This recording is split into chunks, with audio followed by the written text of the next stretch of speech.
History is full of expeditions that were supposed to end in glory and ended in starvation, mutiny, madness, avalanches, shipwrecks, cannibalism, or people vanishing so completely it still feels insulting.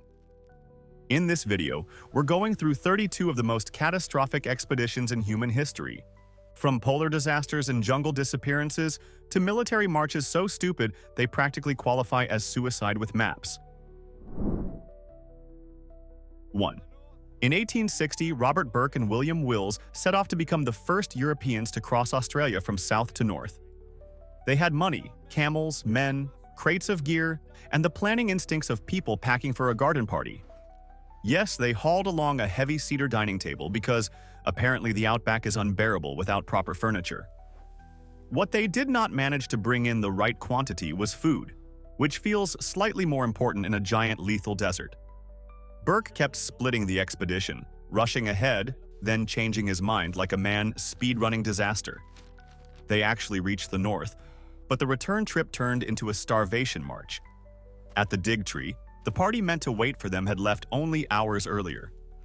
Aboriginal people nearby tried to help, but Burke, suspicious and trigger-happy, pushed them away. They died in a landscape locals had understood perfectly for thousands of years. 2. In 1912, Douglas Mawson led an Antarctic expedition that somehow turned into a masterclass in how much suffering one human body can endure before politely refusing to quit. During a sledging trip, his teammate Belgrave Ninnies vanished into a crevasse with a dog team and most of the food. Gone. Just like that. Mawson and Xavier Mertz now had almost nothing to eat and roughly 300 miles of frozen misery between them and safety. They started killing and eating the remaining dogs, including the livers, which turned out to be a horrifying mistake because dog liver can contain toxic amounts of vitamin A. Mertz deteriorated fast, becoming delirious, shedding skin, and then dying. Mawson staggered on alone while his own skin peeled, his hair fell out, and the soles of his feet came loose. He wrapped them back on and kept walking.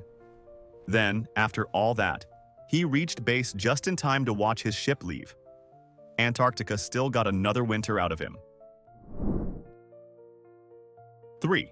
The Canadian Arctic expedition of 1913 was doomed the second Vilhjalmur Stephenson started making decisions. Its ship, the Karluk, became trapped in ice off Alaska, which was already bad enough. Stephenson responded by leaving the ship on what was supposed to be a short hunting trip. He did not come back. He basically wandered off and quietly promoted himself to someone else's problem. The Karluk drifted for months until the ice crushed it in January 1914, forcing the crew into a brutal fight for survival.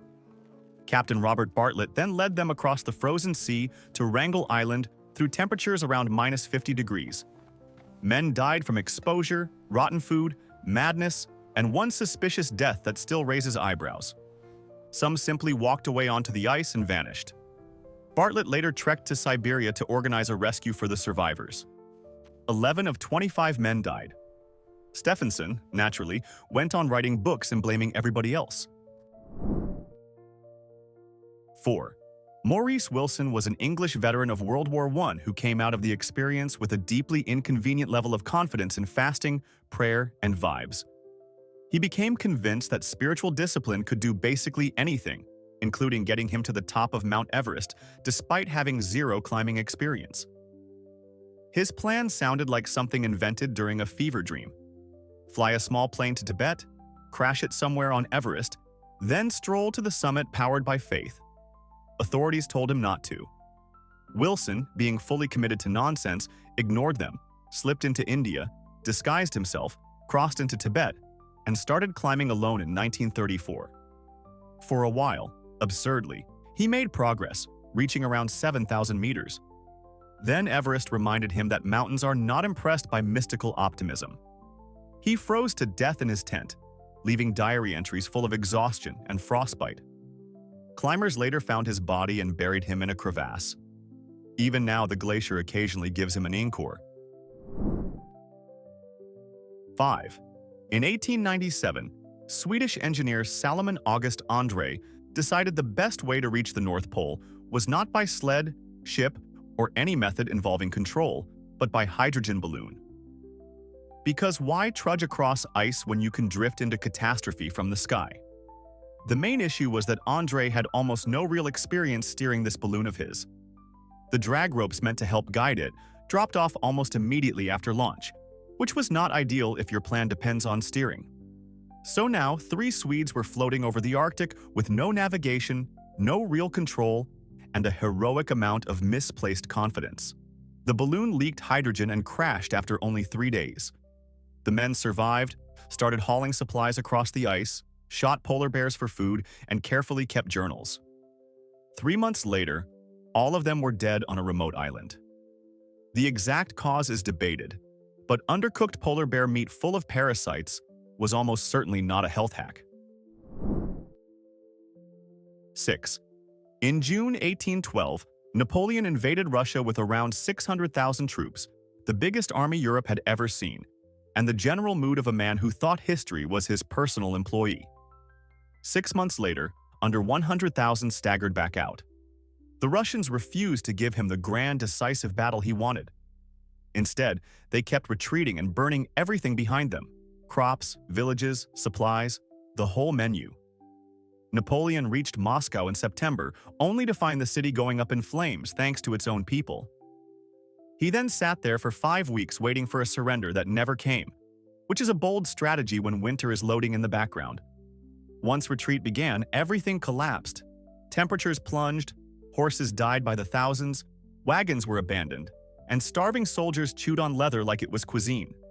Cossacks harassed the column non-stop. Europe's most feared army dissolved into a frozen parade of misery. 7. Robert Falcon. Scott reached the South Pole on January 17, 1912, only to discover Roald Amundsen had beaten him there by 34 days. Imagine dragging yourself across Antarctica just to arrive at second place and a Norwegian flag flapping in your face. Scott literally wrote, "Great God, this is an awful place," which honestly feels restrained. The real disaster, though, was the trip home. Scott's expedition had relied on ponies and men hauling sledges instead of using efficient dog teams, which turned out to be a fatal bit of stubbornness. The return was slower, colder, and far more brutal than expected. Edgar Evans died first. Lawrence Oates, crippled by frostbite, stepped into a blizzard so he would not slow the others down. Scott, Wilson, and Bowers made it to within 11 miles of a supply depot before a storm trapped them in their tent. There they stayed for days, starving, freezing, and waiting for an end that arrived first. 8. In 524 BC, Persian king Cambyses II had already conquered Egypt and apparently decided that ordinary imperial success was boring. So he sent an army, allegedly 50,000 men, into the Sahara to destroy the Oracle of Amun at Siwa Oasis because the oracle had questioned his legitimacy. Ancient rulers really could not handle bad reviews. According to Herodotus, the force marched out and then got swallowed by a massive sandstorm halfway there. Just erased. 50,000 soldiers, gone under the dunes like the desert had hit delete. For more than 2,000 years, people have hunted for the so-called lost army of Cambyses. Every so often, someone finds bones or bronze objects and declares victory, but nothing has ever been confirmed beyond doubt. Modern scholars are not even sure the army existed at that scale. Maybe Herodotus exaggerated. Maybe the whole thing was propaganda. Or maybe somewhere beneath the Sahara, there really is an entire Persian army still waiting for a very late discovery. 9.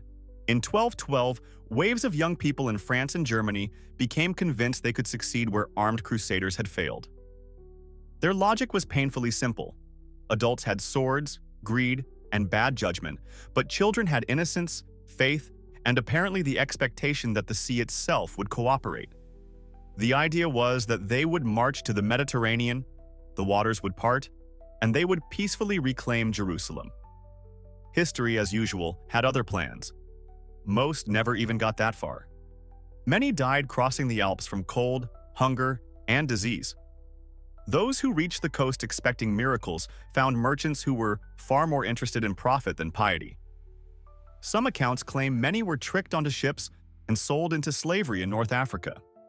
Historians still argue about whether these participants were literally children or desperately poor young peasants, because the medieval wording is messy. Either way, the result was the same. Thousands of vulnerable, idealistic people marched straight into disaster while the adults around them failed them completely.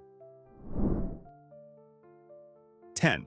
Mungo Park became famous in the 1790s for surviving a savage journey in West Africa while tracing part of the Niger River.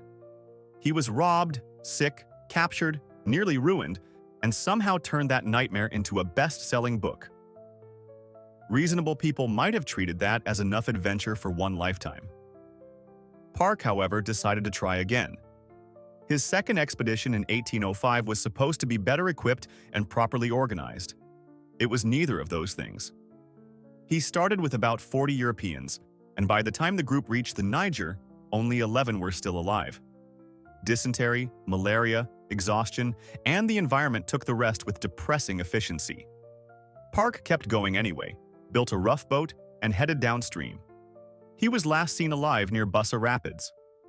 Later, local accounts claimed his boat came under attack, and, refusing surrender, Park and his remaining men plunged into the rapids instead. After all that distance, he drowned near the finish line. 11. HMS Bounty left England in 1787 on a mission that sounds mundane until you remember the real purpose: transport breadfruit from Tahiti to the Caribbean as cheap food for enslaved people. The outward voyage took 10 miserable months. Then the crew spent 5 months in Tahiti waiting for the plants to mature, which turned out to be a catastrophic amount of time to let exhausted sailors discover tropical paradise.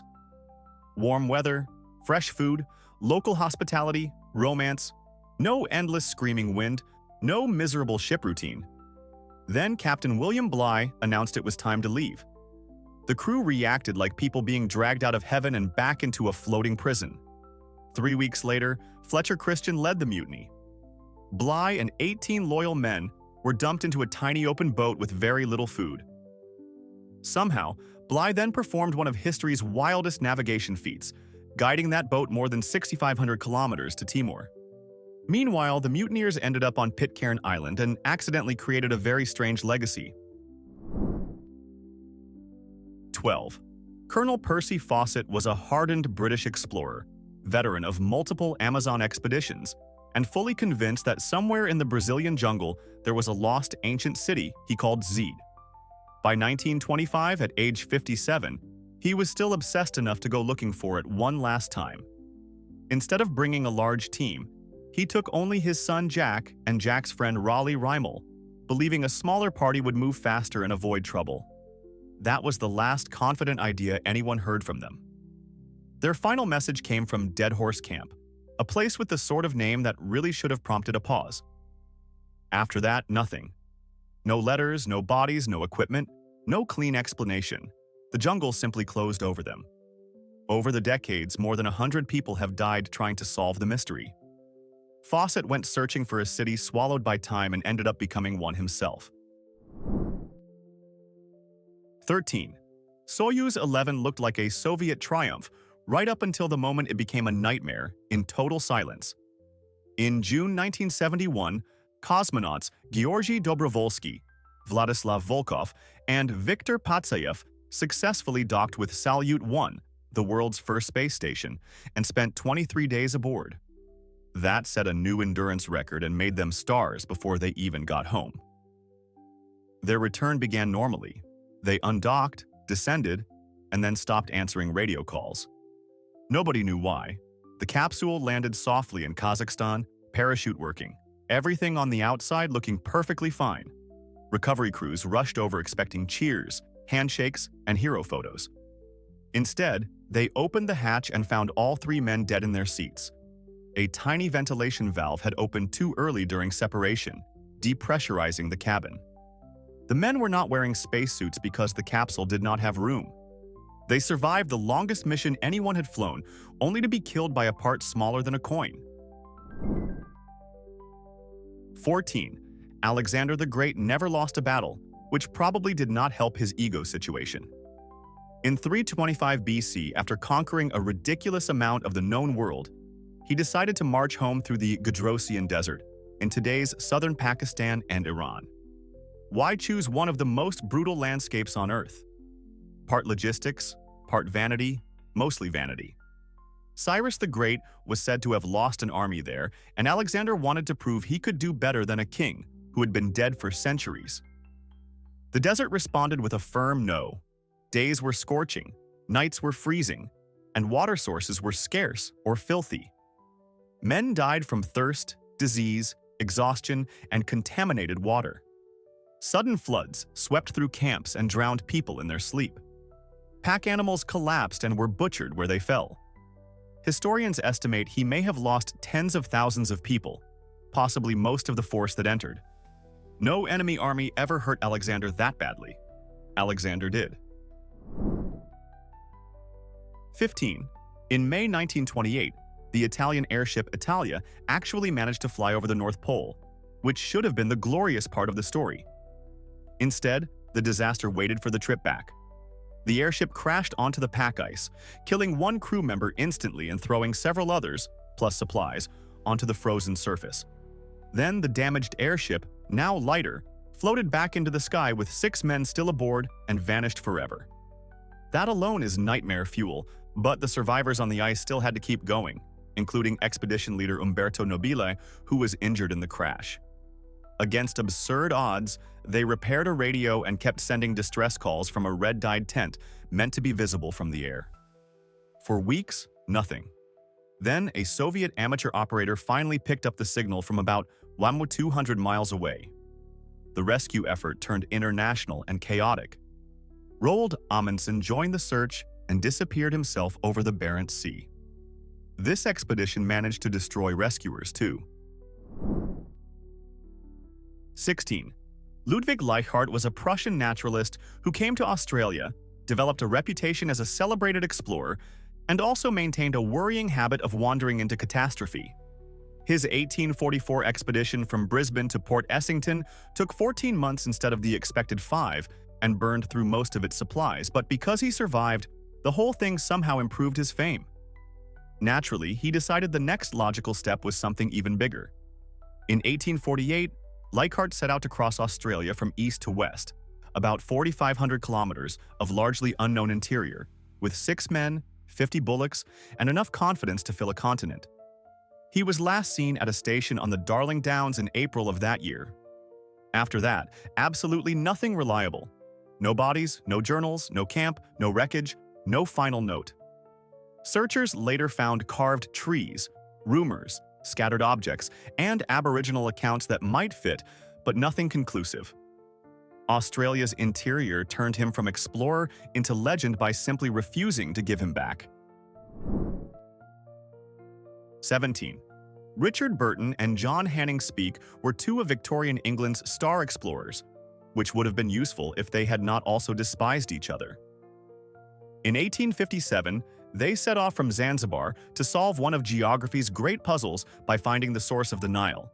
Instead, they spent much of the expedition half-dead, furious, and arguing through layers of fever. Burton became so sick he could barely stand. Speke ended up temporarily blind and deaf from infection. They did reach Lake Tanganyika, but both were too wrecked to explore it properly. Then Speke took a side trip, saw another vast lake, named it Victoria, and triumphantly declared he had found the Nile's source. Burton violently disagreed, and the geographical question immediately mutated into a full-scale personal war. They published rival accounts, attacked each other publicly, and prepared for a major scientific showdown in 1864. The day before the debate, Speke died from a gunshot wound while hunting, officially an accident.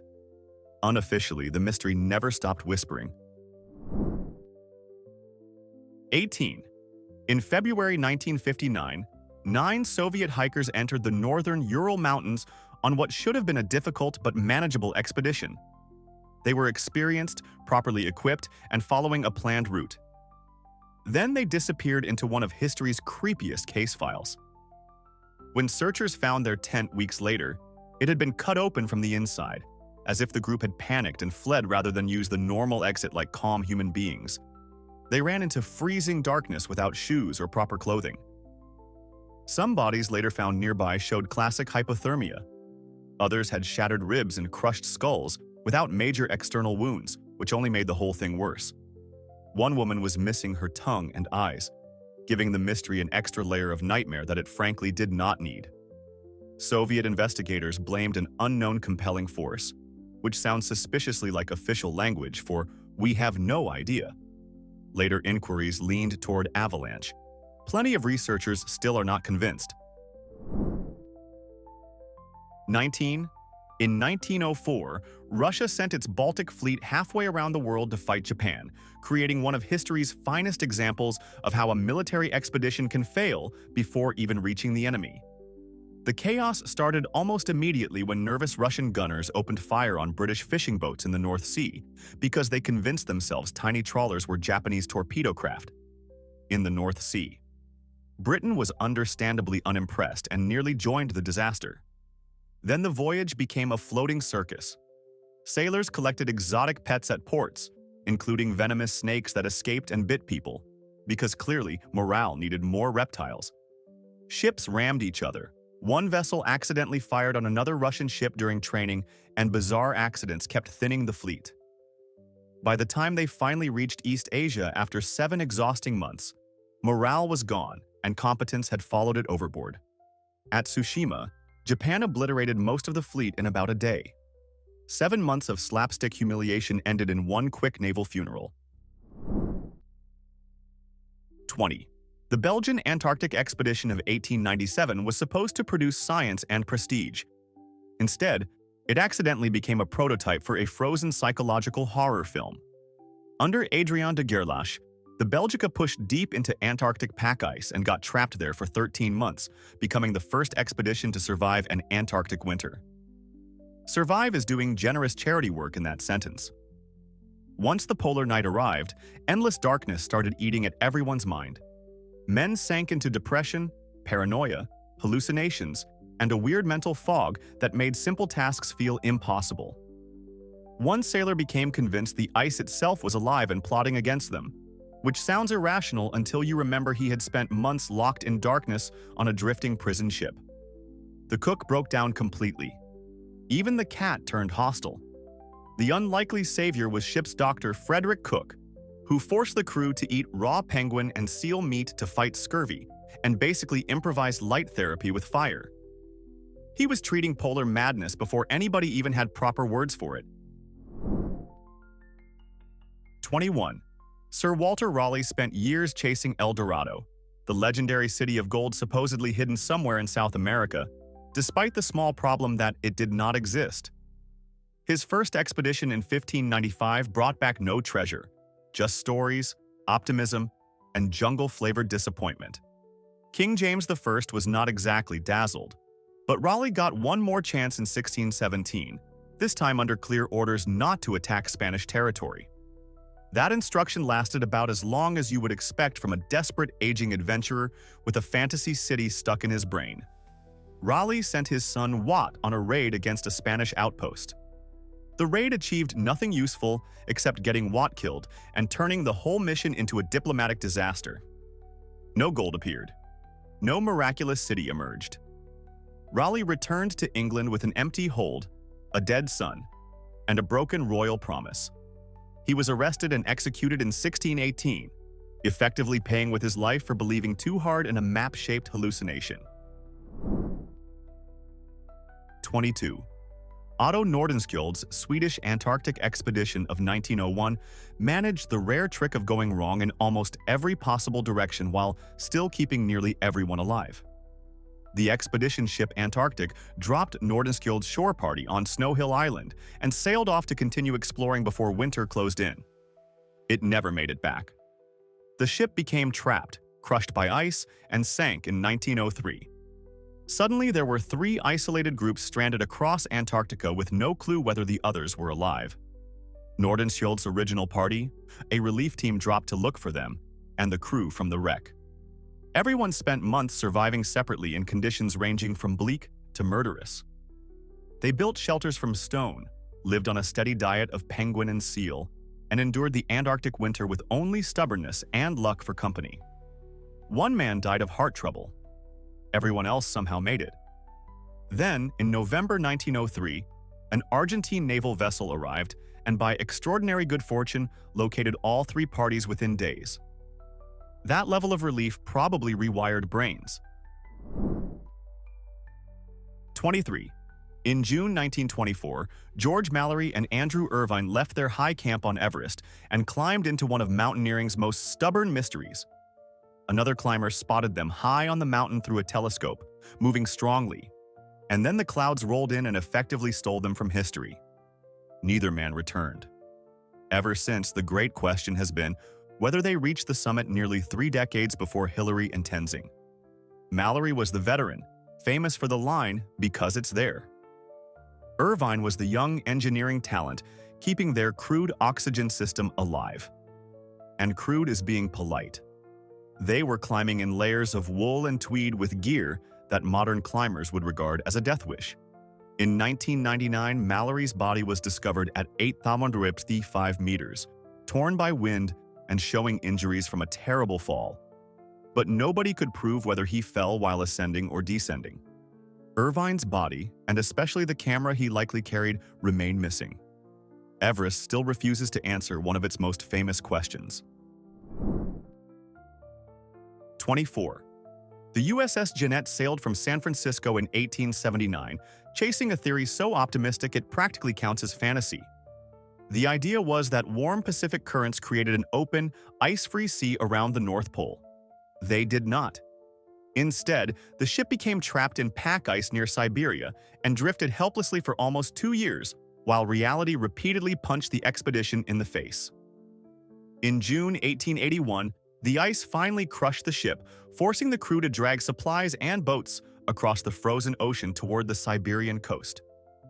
It was a miserable procession of frostbite, hunger, and exhaustion.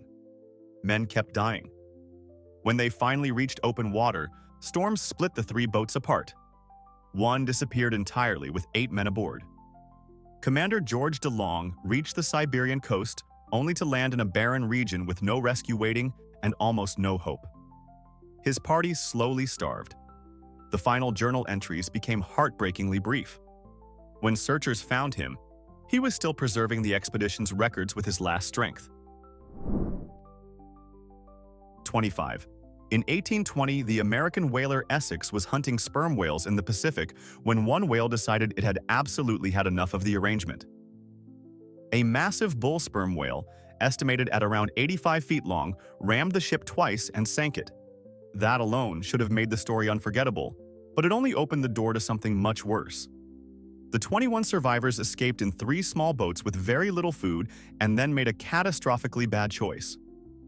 Instead of sailing toward nearby Polynesian islands because they feared cannibals, they aimed for South America, over 3,000 miles away. That decision stretched suffering into months. Men died one by one from starvation and exposure. Eventually, the survivors began drawing lots, and the unlucky were killed and eaten by their shipmates. When rescue came, only 8 men were still alive, delirious and surrounded by human remains. Owen Chase's account later helped inspire Moby Dick, but honestly, the real story is darker than Melville. 26. The 1841 Niger expedition was Victorian Britain in peak self-confidence, which is usually a warning sign. The mission was to steam up the Niger River, make treaties, promote legitimate trade, spread Christianity, and generally demonstrate how enlightened imperial ambitions supposedly worked. To support this noble spectacle, 3 modern iron steamships were specially built with experimental ventilation systems meant to protect Europeans from tropical disease. The designers were very proud of that detail. Malaria naturally did not care in the slightest. Within 2 months of entering the river, the expedition collapsed into a floating fever ward. Of roughly 150 Europeans, around 130 got sick and 54 died. Officers became too ill to command, and at one point a geologist ended up running a ship because the actual naval professionals were dead, incapacitated, or drifting in and out of delirium. African crew members, far more resistant to the environment, kept everything going while Europeans dropped around them. The mission proved many things, just none of the ones Britain had hoped for. 27. In 1540, Francisco Vázquez de Coronado marched north from Mexico looking for the 7 cities of Cibola, which rumor had inflated into some sort of gold-plated fantasy real estate. He brought more than 300 Spanish soldiers, around 1,000 indigenous allies, and huge herds of livestock, because nothing says careful exploration like dragging half an economy into the wilderness. For 2 years, the expedition wandered through the American Southwest and Great Plains, chasing wealth that simply was not there. What Coronado actually found was the Zuni settlement of Huicu, built from adobe and very much not made of gold. The Spaniards attacked anyway because disappointment apparently translated directly into violence. They reached the Grand Canyon and mostly found it irritating because it blocked their path. Then they followed more stories to Quivira, hoping again for treasure, only to arrive at grass huts in Kansas. The result was years of pointless suffering, brutality against indigenous communities, and a humiliating return with nothing but failure and damage. 28. In the 1690s, Scotland got ambitious and decided it should probably become a colonial empire. The chosen target was Darien, a stretch of Panama that looked brilliant on paper because it seemed perfect for controlling trade between the Atlantic and Pacific. On paper, of course, almost anything looks good if the map is flattering enough. Scotland poured roughly a quarter of its national wealth into the project, which is an impressively bold amount of money to gamble on tropical guesswork. Thousands of settlers arrived full of optimism and immediately met swamp, disease, hunger, and a climate that seemed personally offended by them. Malaria and other illnesses tore through the colony before shelters were even properly built. Supply ships failed to arrive, English colonies were forbidden to help, and Spain, which actually claimed the region, was not excited to see Scottish newcomers. Within 2 years, the colony was abandoned and Scotland was financially wrecked. The failure hit so hard it helped drive the 1707 union with England. One colonial disaster practically rewrote the country's future. 29. Henry Morton Stanley was already world famous for finding Dr. Livingstone when he launched the Emin Pasha Relief Expedition in 1886, a title that makes the whole thing sound far kinder than it was. Emin Pasha, a governor in southern Sudan, was supposedly stranded by rebellion and needed saving. Stanley responded by dragging a huge force through Central Africa on one of the worst routes imaginable, straight across the Ituri rainforest. Disease, starvation, and violence followed immediately. Porters died in huge numbers. Officers brutalized local communities for food. A rear column left behind with supplies spiraled into murder, torture, and allegations of cannibalism under a commander who sounded less like a leader and more like an omen. After years of suffering, Stanley finally reached Emin Pasha, only to discover the man was not exactly begging for rescue. Emin had supplies, authority, and no burning desire to leave. Stanley more or less bullied him into accepting salvation. Then, at a celebration dinner, Emin fell off a balcony and nearly died anyway. Perfect ending, really. 30. In 1527, Pánfilo de Narváez landed in Florida with around 600 Spanish colonists and the usual conqueror fantasy package: gold, glory, and absolutely no realistic understanding of where he was. The expedition started badly and then kept finding fresh ways to get worse. Narváez antagonized local tribes almost immediately, got separated from his ships, and decided marching inland through swamps and forests with weak supplies and worse navigation was somehow the smart move. It was not. Disease, starvation, and attacks steadily destroyed the force. Eventually, the survivors built crude rafts and tried to follow the Gulf Coast toward Mexico, which sounds desperate because it was. Storms smashed most of the rafts. Narváez himself vanished at sea, reportedly still giving orders as darkness swallowed him. Out of roughly 600 men, only 4 survived. One of them, Álvar Núñez Cabeza de Vaca, then spent 8 surreal years wandering across the Southwest, living among native communities, and surviving a story that feels half historical record, half fever dream. 31. In 1717, Peter the Great sent Prince Alexander Bekovich Cherkassky into Central Asia with roughly 4,000 troops to find gold and open trade routes through the Khanate of Khiva. The expedition crossed brutal desert country, losing men to thirst, heat, and exhaustion before even reaching its destination. So morale was probably not sparkling by the time they arrived. Then the Khan of Khiva, Shergazi, greeted them with suspicious warmth and an offer that should have triggered every alarm bell in human civilization. He explained that such a large force could not be housed and fed together, so it would be best to split the Russians into smaller groups and distribute them among local settlements. Bekovich agreed, which is the kind of decision historians love because it saves them from overcomplicating the lesson. On the appointed night, Kievan forces attacked all the scattered camps at once. It was a massacre. Bekovich was killed, perhaps skinned alive, and only a tiny handful of survivors ever made it back. The trap was so obvious it almost feels rude. 32. The Franklin expedition of 1845 was meant to be Britain's grand technological flex in the Arctic. Sir John Franklin sailed with HMS Erebus and HMS Terror, both packed with every impressive feature the age could boast about. Steam engines, reinforced hulls, a piano, books, canned food for years, the whole polished package of imperial confidence. Their mission was to chart the Northwest Passage and return as legends. Instead, they vanished into the ice. The ships became trapped near King William Island, and the slow collapse that followed was uglier than anyone in London wanted to imagine. The canned food was sealed with lead solder, likely poisoning the crew over time. Scurvy and starvation moved in as well. Franklin died in 1847. The survivors abandoned ship and tried to march south across the Arctic, dragging boats and slipping into madness. Inuit witnesses later described desperate men stumbling through the ice. Forensic evidence from recovered remains confirmed not only poisoning and starvation, but cannibalism. Britain sent its best-equipped sailors north. The Arctic turned them into ghosts. So after all that frostbite, ego, panic, and world-class bad decisions, here's the real question. Which disaster in this video was the dumbest of them all? And which catastrophic expedition did I leave out that absolutely deserves a spot on this list? Not most famous. Not most tragic. I mean the one that makes you look at history and say, how were these people allowed outside?